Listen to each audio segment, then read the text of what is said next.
सध्या अन्न व प्रशासन विभागाचे आयुक्त तुकाराम मुंढे यांचा धसका अनेकांनी घेतला आहे। त्यांनी एफडीए मार्फत अनेक ठिकाणी धाडी टाकली आहे। त्यामुळे भेसळ करणारे, बनावट अन्न बनवणारे, खाद्यपदार्थांच्या ठिकाणी अस्वच्छता ठेवणाऱ्यांचे धाबे दणाणले आहेत। ही सकारात्मक बाब असतानाच याचाच गैरफायदा काही जण घेत आहेत। असाच एक हादरवून टाकणारा प्रकार भिवंडीत समोर आलेला आहे। एका महिलेने आपण एफडीएचे अधिकारी असल्याचं भासवलं। तिच्यासोबत तिची टोळीही कार्यरत होती, पण तिचे हे सोंग एका चुकीमुळे सर्वांसमोर उघड झाले। भिवंडीतल्या सतर्क नागरिकांनी तिचा डाव उधळून लावला आहे। तोते या महिला आणि तिची टोळी भिवंडीत कार्यरत होती। गेल्या 15 दिवसांपासून तिने शांतीनगर हॉटेल, खाऊक विक्रेते यांना आपले लक्ष बनवले होते आणि त्यांच्याकडून शिवाय कारवाईच्या नावाखाली त्यांच्याकडून पैसे उकळण्यास सुरुवात केली होती। मात्र भिवंडीतल्या सतर्क नागरिकांमुळे तिचा डाव उधळला। पोलिसांनी दिलेल्या माहितीनुसार शांतीनगर सागर प्लाझा हॉटेल परिसरातील एका खाऊक दुकानात ती महिला व पुरुष आले।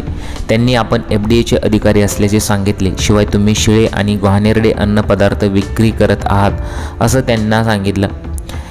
ते तेवढ्यावरच थांबले नाहीत। या तोते यांनी सांगितले की मुदत बाह्य साहित्याची तुम्ही विक्री करत आहात।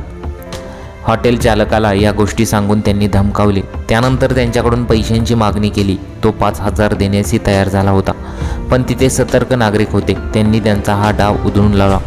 ही माहिती पोलिसांना दिली। हे पाहता तिच्यासोबत साथीदार तिथून पळून गेले। ही महिला मात्र तिथे अडकली। ती तिथल्या लोकांना धमकावत होती, तुम्हाला पोलिसांकडे नेते, तुमच्यावर केस टाकेल, तुम्हाला आत टाकेल अशी ती धमकावत होती।